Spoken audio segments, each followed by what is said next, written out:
ఈ పేపర్ చూసాక నాకేదో అనిపించిందంటే ఫస్ట్ నాకు అన్ని క్వశ్చన్స్ వచ్చేసినట్టే అనిపించింది స్టార్టింగ్ చూస్తేనే. తర్వాత సార్ ఎక్స్ప్లెనేషన్ ఇస్తే నిజంగా ఆయన చెప్పినట్టుగానే చాలా మిస్ మ్యాచ్ అయింది. అది ఒక మోడల్ నాకు ఉందని కూడా తెలియదు. సార్ చూసిన మోడల్ నేనేమనుకున్నా అంటే ఏకి అయితేనే కరెక్ట్ అనుకున్నాను. ఇది కంప్లీట్గా డిఫరెంట్ మోడల్. అంటే మనం సార్ చెప్పినట్టుగానే ఇప్పుడు ఏవైతే పేపర్స్ వస్తున్నాయో ఆ పేపర్స్ ట్రైన్లోనే మనం ఆ మోడల్లోనే ప్రిపేర్ అవ్వాలి. ఓల్డ్ ట్రైన్లో ఉంటే మనం ఖచ్చితంగా ముందుకెళ్ళాము. సో అడ్వాన్స్ స్టేజ్లో ఉండాలి. నాకు ఈ పేపర్ అనిపిస్తుందంటే ఓకే నేను ఎక్కడ ఉన్నాను, నా ప్రిపరేషన్ ఎక్కడ ఉంది, నేను ఇంకా ఎంతవరకు వెళ్ళాలి అన్నది బాగా అర్థమైంది అనమాట.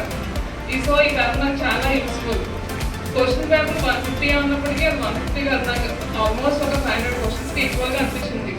ఆ పేపర్ దగ్గర పెట్టిన చదివితే చాలా వరకు యూజ్ అవుతుంది మనకి. నాకు ఈ పేపర్ చాలా నచ్చింది.